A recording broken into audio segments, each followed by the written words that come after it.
Welcome to Let's Be Well Together podcast. We're your wellness check-in team. We talk about different categories of wellness and seeking balance between them. There's overview info on our website, letsbewelltogether.com. This is episode 46. We hope our territorial acknowledgement improves allyship with Indigenous people within a reconciliation process. We're on the Haldeman Tract, located on the traditional territories of the Neutral, Anishinaabe, and Haudenosaunee peoples. We acknowledge the presence and traditional knowledge, laws, and philosophies of the Indigenous people with whom we share this land. Okay, and welcome back to Let's Be Well Together. It's Sammy and John here. How are you doing today, John? Good. I've been running around a bit. Yeah. I'll probably say more on our sign-off. So we were just up at Collingwood and we had to get the place ready for our next tenants. And so we enjoyed a little bit of the weekend, and then today is work day, and then we were really busy, and then we just took off. So I just literally got home and took out all the podcast stuff and gave you a quick call. Yeah. How are you doing? I'm doing pretty well. Just hanging out, getting ready for Christmas. I'm all good. So what is on your mind today? We earlier did a show with positive affirmations, which at the time was something new to me. We'd heard about it. I got a lot of good positive feedback from people about it, that they thought it was a great idea and they liked what we talked about. At the time, I had another, at the Every Girl Instagram post, I had a second set of 10 positive affirmations. So I'd like to go back to that again, read them out. If I can ask you to start with number 1, and then we'll read through them all 10, and then we'll talk about a few like we did last time. Perfect. Sounds good. Okay, so the first one is my body is healthy and I'm grateful. Which is something I've really gotten to appreciate after my wellness journey. Number 2 is I'm more at ease every day. Number 3, I'm calm, happy, and content. The 4th is my life is a gift and I appreciate everything I have. Number 5, I surround myself with positive people. Number 6, I don't need someone else to feel happiness. Number 7, I'm allowed to take time to heal. Number 8, all is well. Number 9, the point of life is balance, not perfection. Which to me just shows that somebody else came up with the idea that I have before I came up with it, because that's kind of what I'm all about, what I'm working on, was instead of trying to find that kind of perfect happiness, to just continually rebalancing and balancing. Okay, and number 10, my potential to succeed is limitless. And for anyone who missed the last episode, I guess I should just remind people that a positive affirmation is something you say to yourself. Maybe you repeat it several times. Maybe you repeat it over a series of days. Maybe, I don't know if there's something you can expand on, Sammy, because I think you know them a bit more than me, but there are things that you're telling yourself to help you improve. Yeah, it's kind of like the idea of like, the more you say it, the more you're going to believe it. So if you're constantly like reassuring yourself with these positive affirmations, you'll slowly start having more of a positive outlook on life and within yourself. So I think that's how I would explain it as well. Yeah, I think last time too, what you said was that for a lot of people, you don't really believe it when you first start saying them. So you might have a positive affirmation, just pick any from the list we just did, and you say that to yourself and you're kind of like, yeah, maybe. But the more times that you do say it to yourself and the more times you think about how it reflects on yourself, you actually start to believe it in time. And feel it and act on it as well throughout your day-to-day life. If you're constantly saying these affirmations, you'll be like, okay, I have to follow through with that. Yeah, they're really great. So for something that I'd never heard of to something I think is a fantastic idea. So that's been great. And if we were thinking about the ones we just read today, are there any that come to mind and something you'd like to talk about? I would say like all 10 are great for sure. I'm going to start with the first one. That one stuck out to me right away. The my body is healthy and I'm grateful. I think growing up in the dance world, sometimes the body dysmorphia is very real. Especially when I was younger in dancing, the dancer body was a very like thin look. It has changed like over the years. But for me, I was never like this thin ballerina. I always had a little bit of a body, and believing that that was okay and like that I am still beautiful and healthy and I'm grateful for it is something I'm still working on to today, where I have to like be thankful for my body and not be so mean to it. It's interesting. You're looking at it in part by my body is healthy by in part that's appearance, where when I read it, I didn't even focus on that side of it. I only thought about being physically healthy. And so for me, this one's really meaningful because I was very unhealthy a bunch of years ago. And over time got healthy. And to me, it's like one of the most cherished things I have is a healthy body from the kind of aerobic and muscular point of view. But you're right. So much of a healthy body, it goes beyond that. There's more to it. Yeah, well, it's really interesting how, you can read one of these affirmations, and to one person it means one thing, and to a different person it means something completely different. So it's just the way I think that you look at yourself, right? And the way that you've grown up and how we've all grown up so differently. It's very interesting to hear that as well.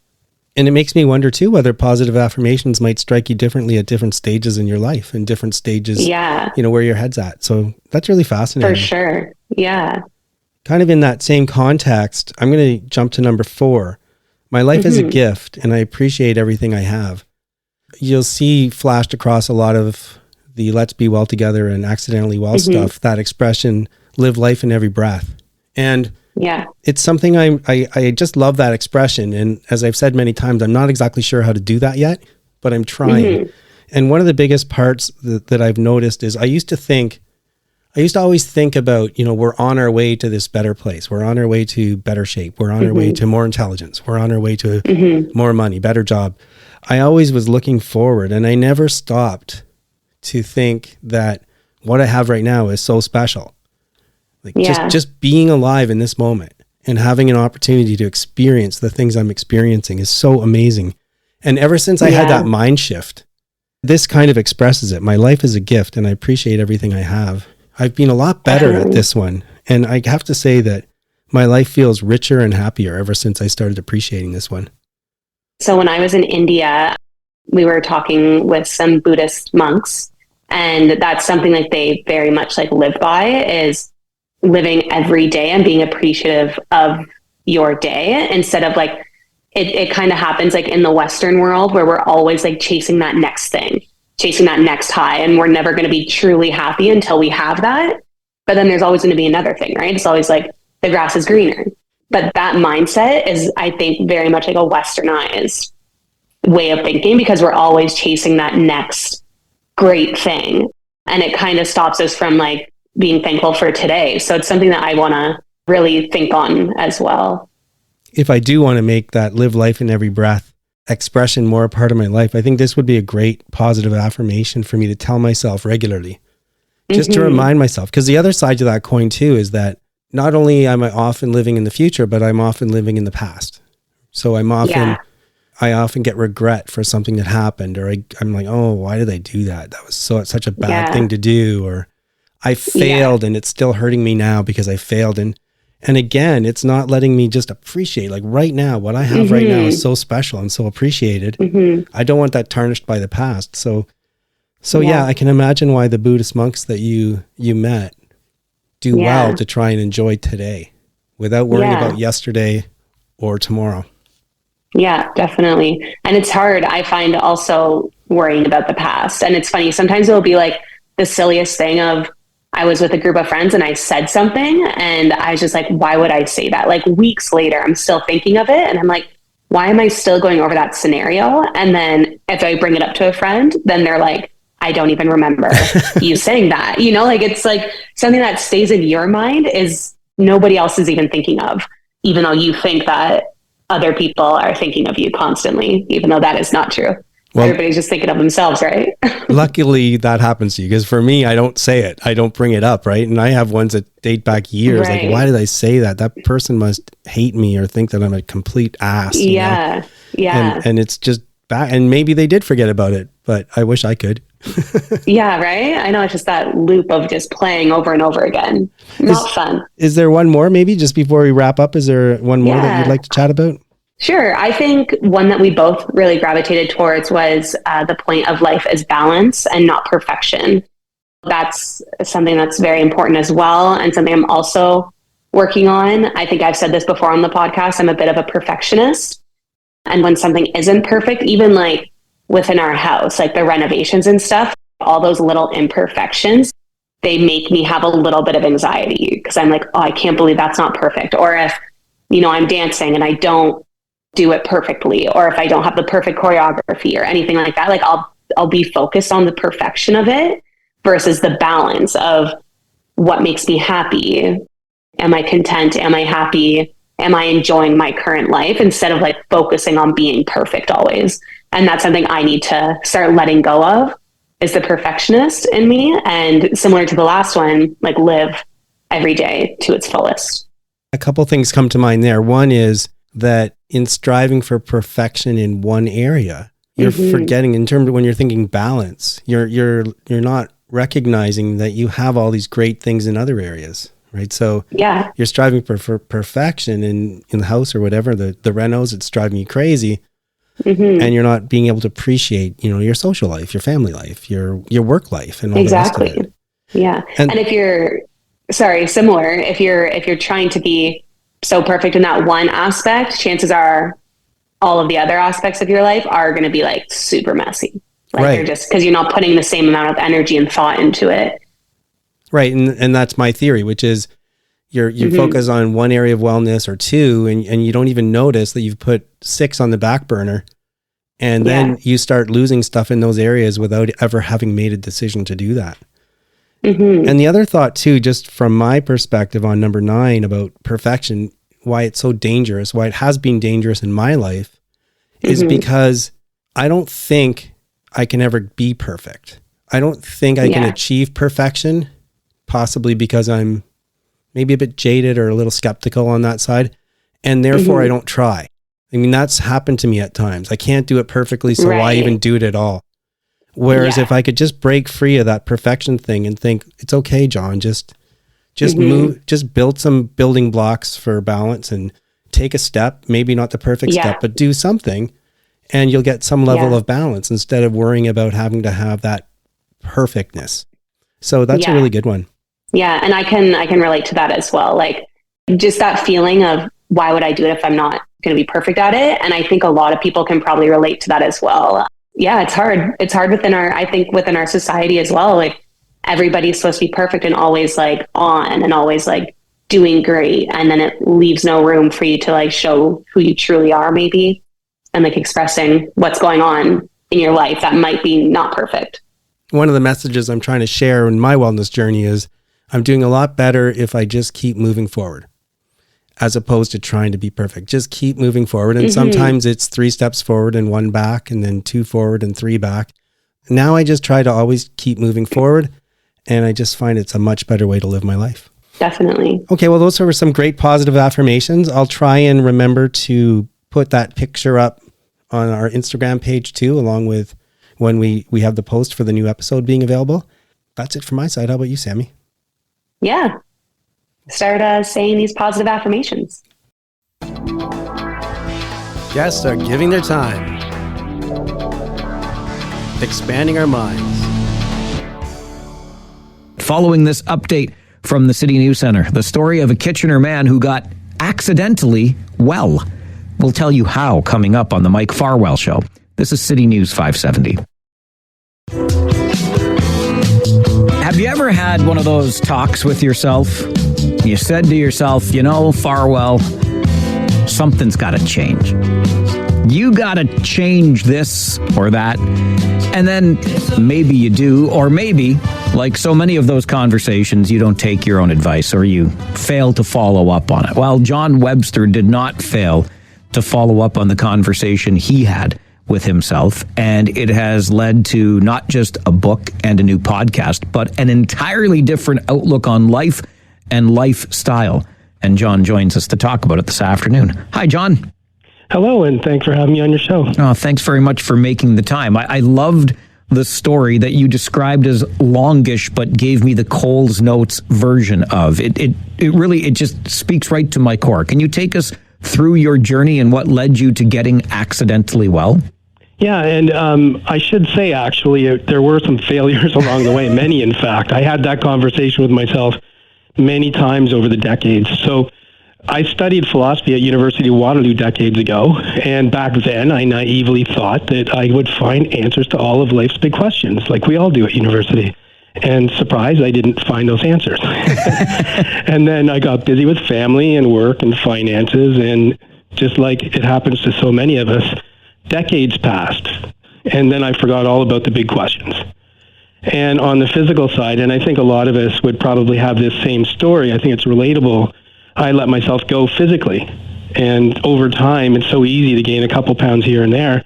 Next thing you knew, I was way overweight, and I could hardly do very much movement. I was a regular person. I was happy. Everything was great, but I couldn't really move.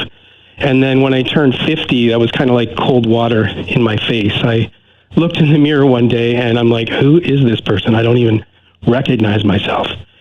So that started a process in 2014, and, I had no real objective at the start of it, but I just started very slowly, and it took a long time to start walking and watching what I eat. It was all natural. There was no fad diets. I'd seen a nutritionist to learn how to eat right. And somehow walking turned into jogging, which turned into running. And after a couple of years, I was regularly running over 10 kilometers, and I just felt amazing. And, it wasn't even about looks or anything like that. I just felt amazing. And the other thing was, that gave me a lot of time to think. It takes a long time to run 10 kilometers.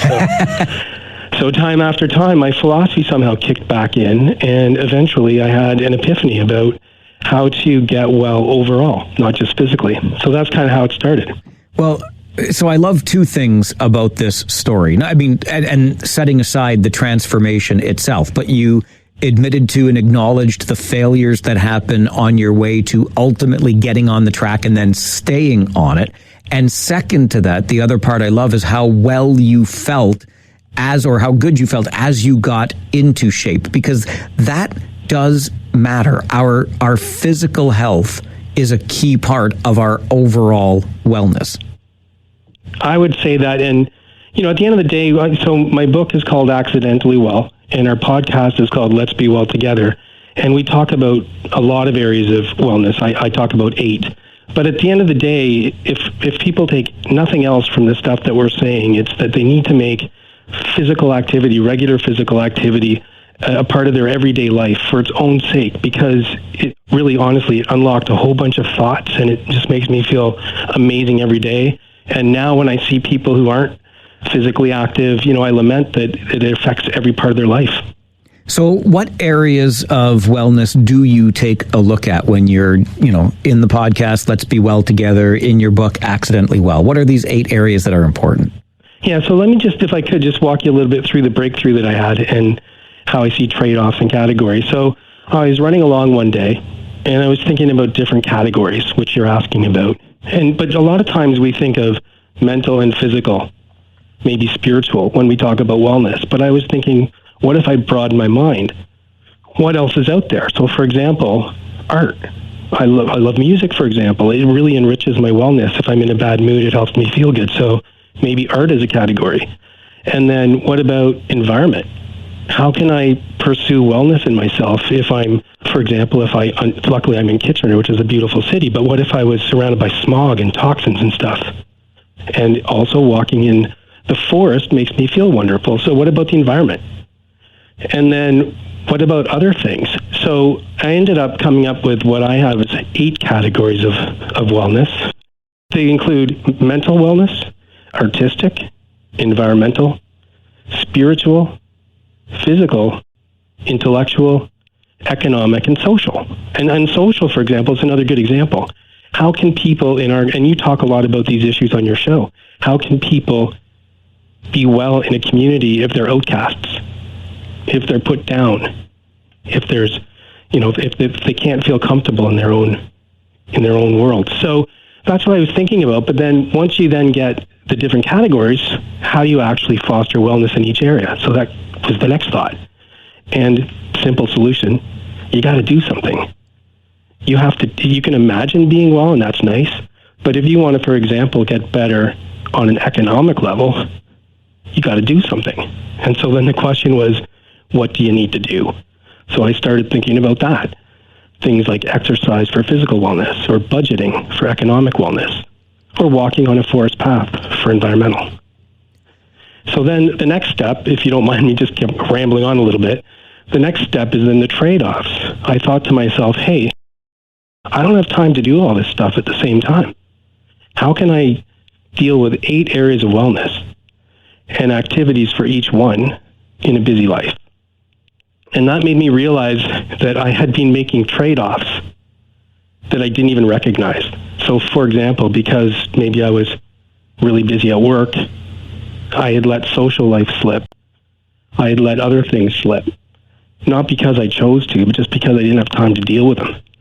And that's what made me decide if I could get a handle on the things that I was trading off and start making informed decisions on which activities I do and when I can do them, then maybe, just maybe, I can get a handle on balance. And that's what led me to what I call my wellness check-in, which is essentially if I feel off. So if I know my categories and I start understanding the activities that foster wellness in each category, I could ask myself, what am I missing?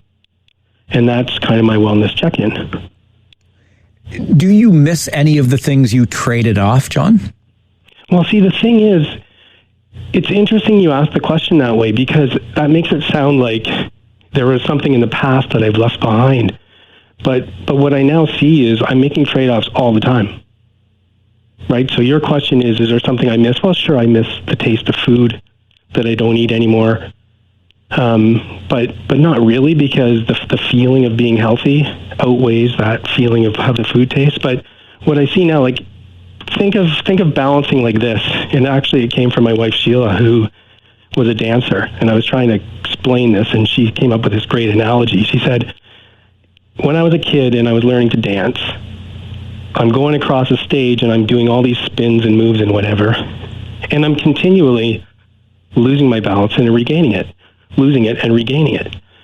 And, without even really focusing on exactly how, because you've learned how to do that. You've learned the moves that help you reach balance. And that's kind of what I see now. So it's not a situation you hear, for example, of people talk about nirvana, whatever that might be. It sounds amazing. But I think the concept is you get to some place and you stay there.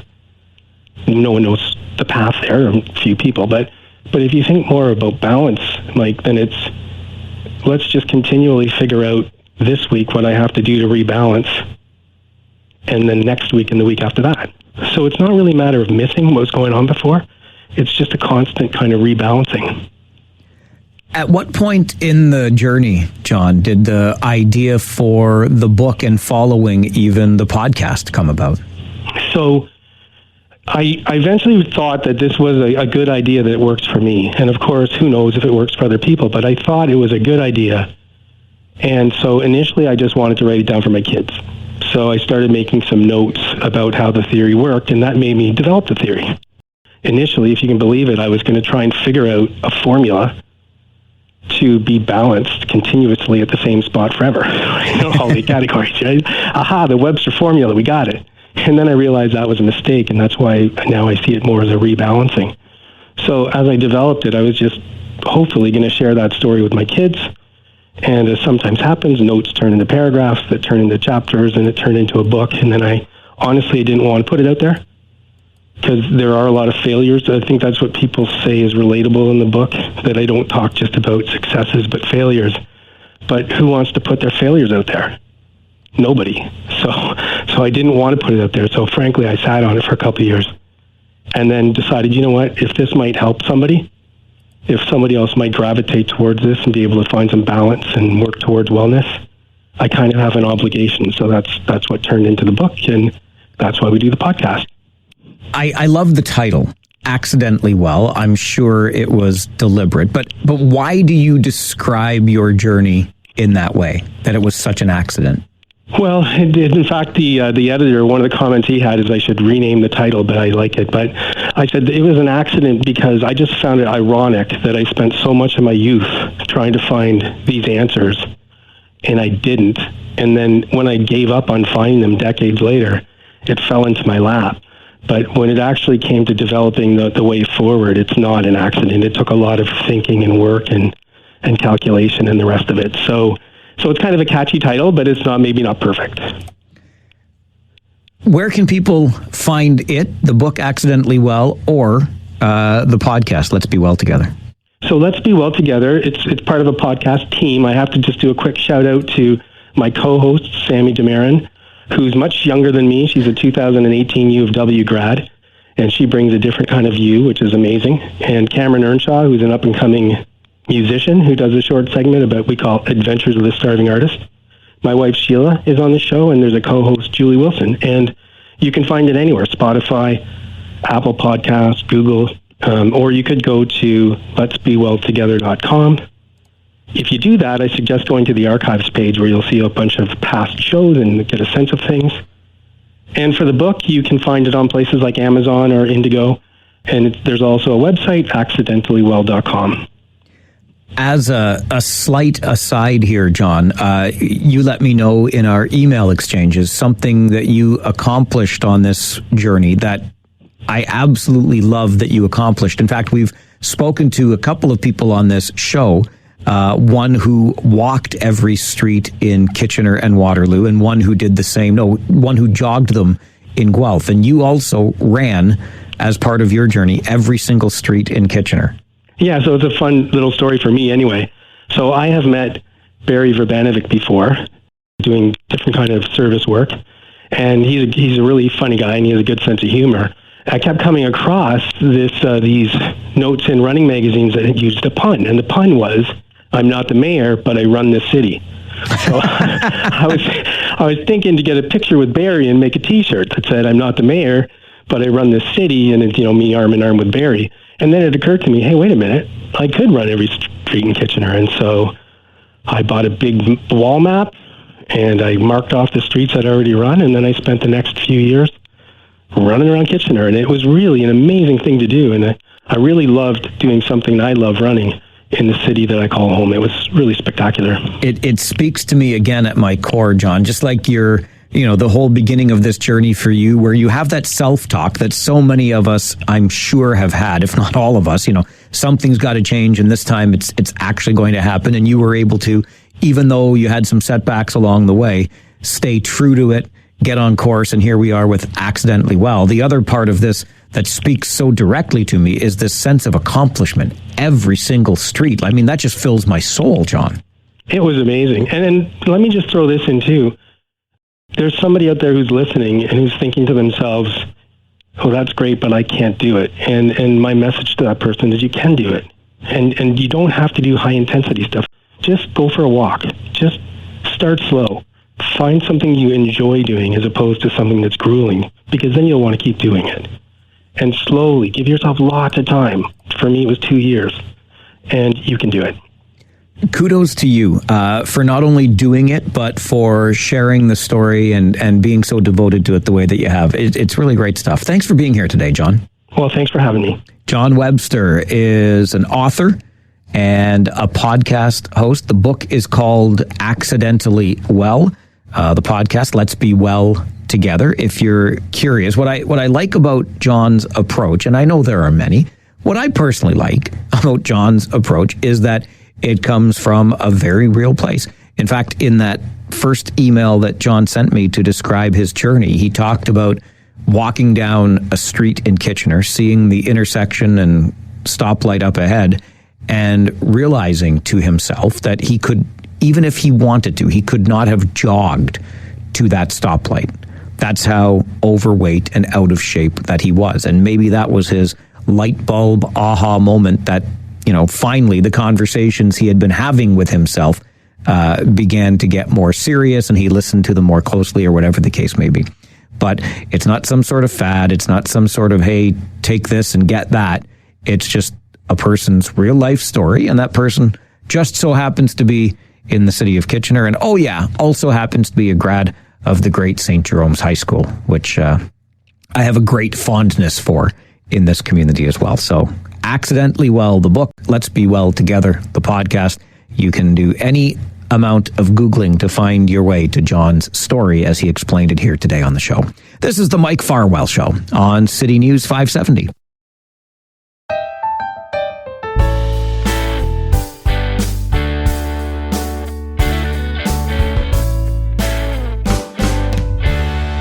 I'm Cameron, and welcome to another installment of the Adventures of the Starving Artist.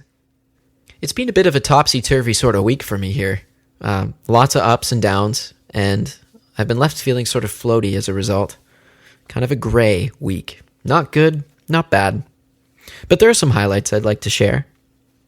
This past weekend, I did a big road trip back down to right near where I used to live, sort of near Glen Morris, and I played a private Christmas event at a student's house. Now this student, she's an adult, has a wonderful home. It's a beautiful, beautiful space, and an even more incredible grand piano. And when I lived in the area and I used to teach her in person as opposed to online, I always looked forward to going over there and playing on this piano because it's just beautiful. It's a lovely Yamaha grand. Sounds great. The touch is, it's beautiful. This gig I did with my friend Aaron, who plays saxophone, and with whom I've only played once before, at an event a few months ago now in the summertime back in Kitchener. And classic me, I didn't have time to get down there for a big rehearsal beforehand, so I was a little bit flying by the seat of my pants. But I did manage to show up to Aaron's house about 40 minutes before we had to perform, and we ran through some of the tricky stuff, worked out some of the kinks on the weird ones, and figured out some roadmaps on some of the ones that have a bit more twists and turns. So that was good. And we left that quick. I hesitate to even call it a rehearsal. We left that once over, and I at least was feeling much better about things. And the gig itself went really, really well. It was great to see some familiar faces, and it's always a joy playing music for people that really want to listen to it, so that was great.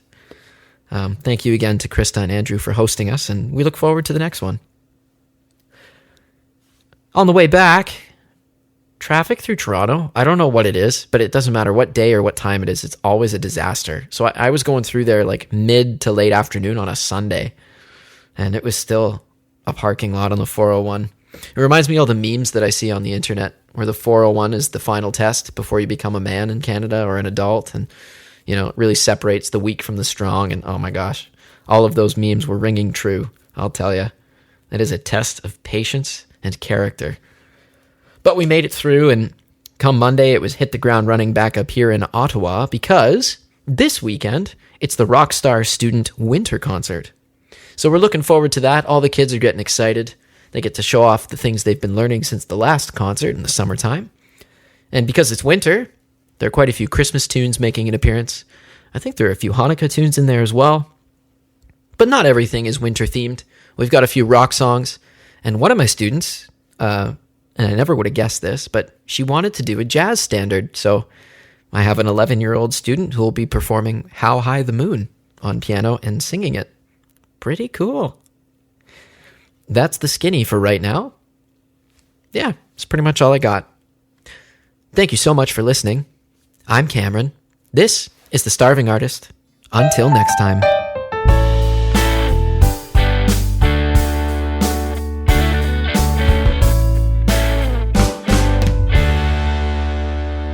We love our listeners and thanks for joining us. Please help spread the word about Let's Be Well Together podcast. Follow us and rate us on Spotify, Apple, Google, or your favorite podcast platform. Follow us on Instagram at lets.be.well.together and let your friends know about us. Move that body like we're meant to do. I'm very happy on this interview because I've been mostly hitting up friends and family and trying to make connections outside of that world. And I'm starting to make connection with people at U of W, which is fantastic. And today I'm talking with Isabelle Sinclaire. Welcome, Isabelle. Hi, thanks for having me. Oh, I'm really glad that you could be here. And the idea, I think I mentioned to you, is we just think that physical exercise and moving that body is just so important to all areas of wellness. So we like talking to people who try and incorporate that into kind of their everyday life. Sure, yeah. I'm very excited to be talking about running today. Yeah, so tell me a little bit about it. Now, you're preaching to the converted because I love to run, but just tell me a little bit about your experience. How did you get into it and what are you liking about it? Yeah, for sure. So I first began running during my basketball career. So I had been playing basketball up until last year. when I decided to leave the varsity women's basketball team at Waterloo. At first, I had this negative regard towards running just because I wasn't the fittest athlete. So I always had like a negative perception about it. And I always thought that it'd be super hard to get into and to enjoy. But with practice and dedication, it became one of my greatest passions. I have a high regard for running now. At first, it was something I did to ameliorate my athletic tendencies, but now it's something that I hold to a high regard in terms of my mental health and just having a little break from school and dealing with problems outside of school. So it's just a great mental health distraction for myself. It's an interesting twist because like you, I never liked running. So for me, it's different. I never started till after I was 50, but I always had a negative view of it as well. And even when I started, I wasn't really doing it right and I didn't really like it. And it took a long time before I started to be able to run in more of a manageable way. For me, it was at a lower heart rate until I got used to it. I can't help but wonder if a lot of people who like running, when they got into it, they didn't love it and then they got to love it more. Yeah. So how much do you do right now? I know you're probably busy with exams, but if it wasn't exam week, how often would you get out running? So usually I try to aim for 4 to 5 times a week. And the interesting thing is that I like to diversify my running to prevent burnout and just tiredness. So I'll try and do like 2 sprint workouts a week and then 1 long distance and then 1 run where I push myself to run the fastest 3K possible. I love that, mixing it up. And I find that that's what works best too. And so let me ask, on the 3K, when you're trying to push that, is it a 3K run or do you do say a K or 2 and then push the 3K and then run after? How do you do that? I like to run the 3K straight. So I'll walk for 5 to 10 minutes beforehand. And then I try and go as fast as possible. I prefer running outside compared to the treadmill. So I have my route all set up and I try and run there as fast as possible and just push myself to do better every week. It's kind of like a mental game I have with myself. That's a great one. I really like that a lot. What kind of kilometer range would you do in a week? Ooh, in a week, I would say maybe hitting near 20 kilometers a week. That's great. So you're running 3, 4, 5K type runs? Yeah, just depending on the workout. Last year, I was training for a half marathon. So obviously my plan was a bit different, but now I'm slowly working up to a marathon. So as I progress through the weeks, I want to intensify my running schedule. It'll be from like 20 to 30 and then 40 and then onwards, just depending where I am in my training schedule. And how was your experience with your first half marathon? The actual, forget the training for a sec. Let me just kind of zero you in on race day. Race day was actually really inspirational because I ran it with my dad, who's an ex-marathon. So we trained together. And so on race day, he was just giving me all his pointers and just being like, oh, I'm so proud of you before we crossed the start line. So it was just really empowering, just having a whole community of runners running towards the same goal. The first half of my half marathon, I was feeling pretty good. And then the second half is where I think your mentality tends to shift. So just grasping onto something that inspires you and to keep pushing forward, I think is really important. And definitely the people that were cheering alongside the route definitely helped as well. That just sounds so amazing that you ran with your dad. That's kind of a dream, to run with somebody meaningful. And did he kind of hold back to pace you or did you hold back to pace him? How did it work? We kind of ran at different speeds because he's like in his mid 50s. So he wasn't as fast as he used to be. Right. So we ran the marathon, but not together, if that makes sense. So were you in front of him? Yeah, I was in front of him. Okay. He doesn't like people to know that, though. I'm sure your dad will actually listen to it, so that's good. Yeah, I'm going to share it with him. Hopefully it embarrasses him a bit. Do you notice a difference in your kind of everyday life? So not when you're running, but when you're just going to class or walking to get a coffee. Do you notice a difference when you're keeping running as part of your kind of weekly routine? For sure. I would definitely say mentally and physically. I prefer to run in the morning. So I feel like running sets my day up really well and I feel very productive afterwards. So I feel more confident going to class, networking with others, just because I feel like I've already done one hard thing to set up my day. So I feel like I can take on new challenges. And I think physically as well, running obviously helps with weight loss and has many mental benefits. So once again, the confidence makes me feel like I can just walk into a room and there's so many new possibilities. Just like a little thing that you do every day, I feel like it's has so many benefits and benefits me personally. So I definitely want to keep up with my running. And I just think it's really inspirational because it's a big mental challenge that has great physical attributes as well. Okay, well, look, thanks so much for joining us. I really appreciate it and look forward to speaking with more U of W and other students and other people as we go forward. So thanks. For sure. Thanks for having me, John. There's a thought. Popped up while running. I love this theory of balance I'm exploring because it gives me hope. It helps me get past a hurdle that I think was in the back of my mind for so long.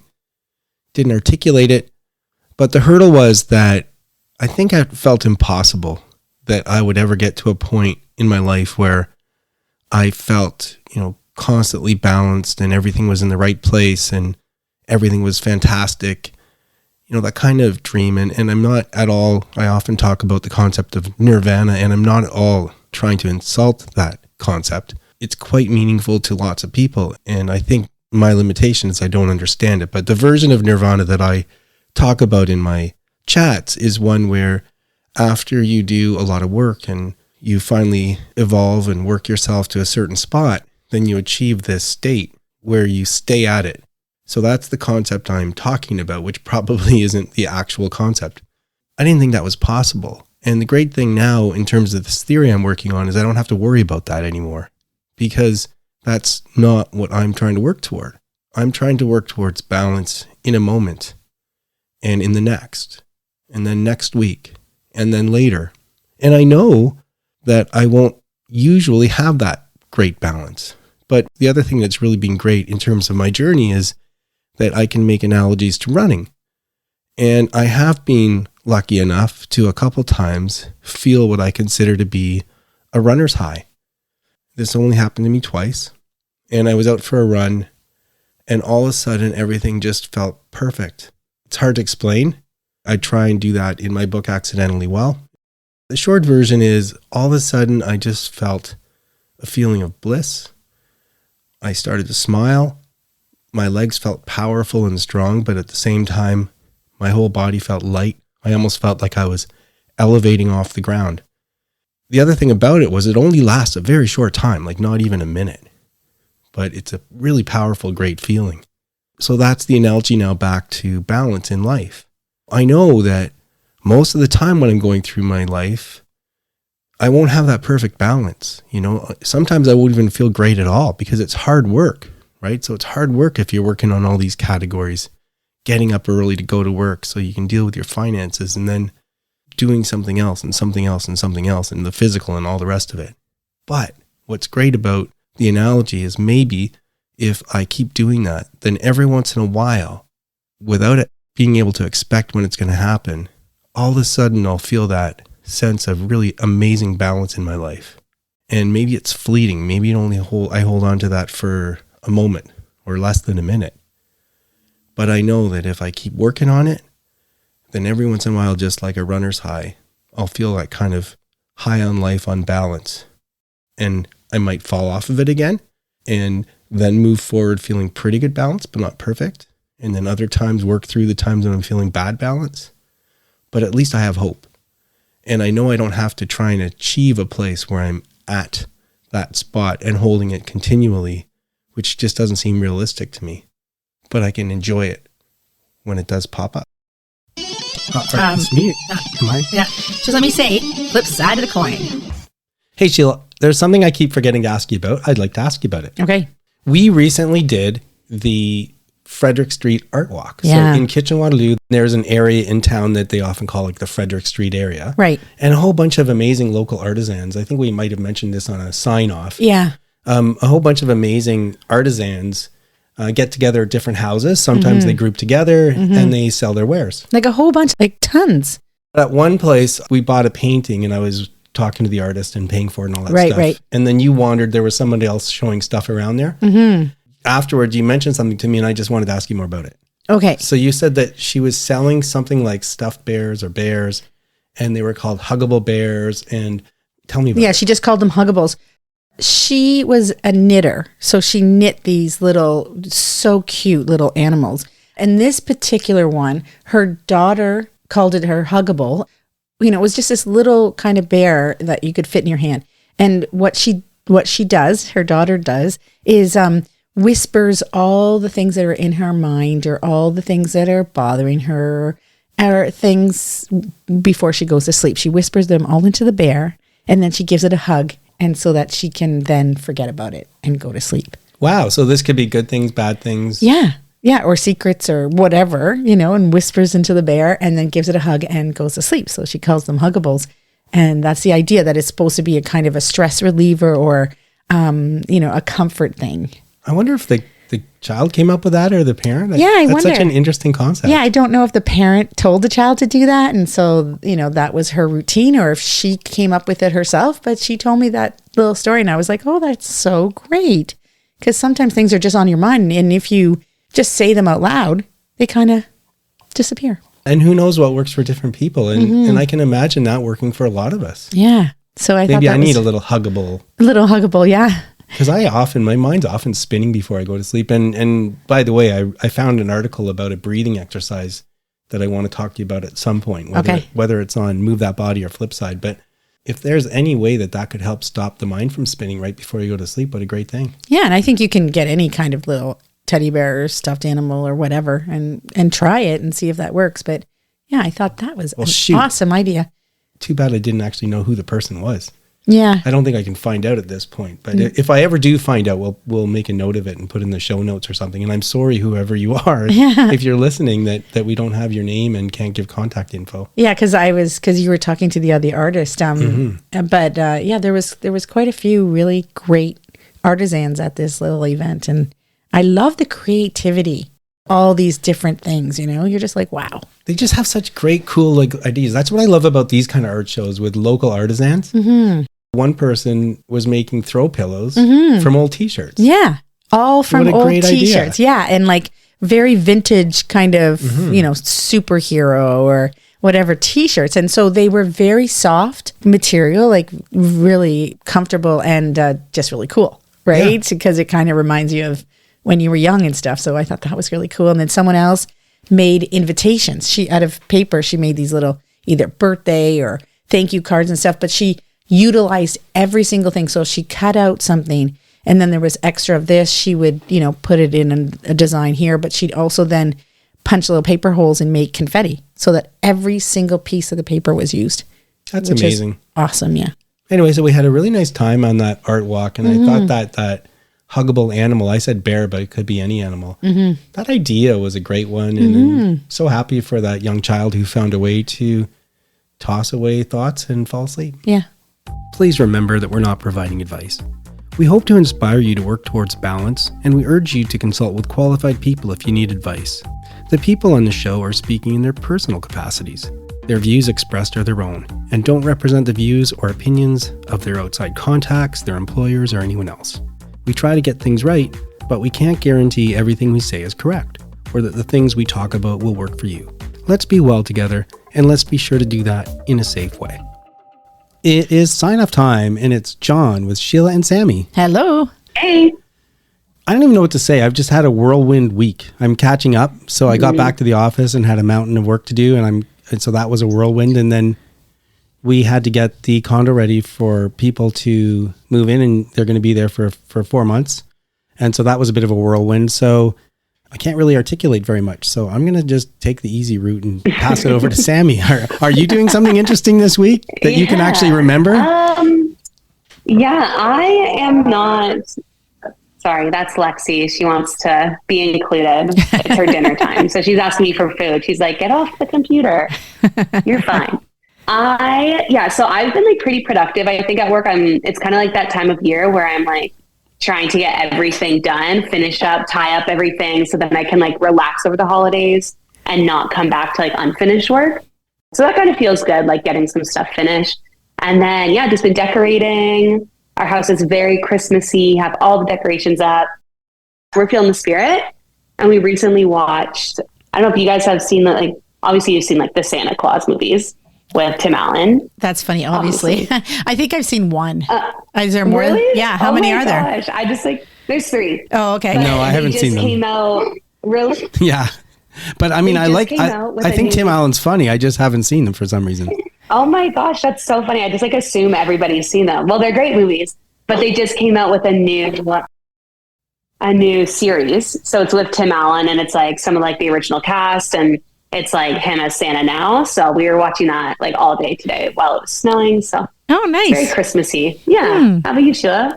Well, not much has been going on this week. Just, like John said, we worked all week and then we went up to the condo on Thursday. So it was a real rush to get everything done, especially because we were there on Monday. So we came home Monday and had to work every day and try and get everything here done and everything there done. And we had painting to do and like we had a lot of work. So we got it all. We got it all done, and I actually got a workout in, which was really nice because John worked on Friday, but I didn't.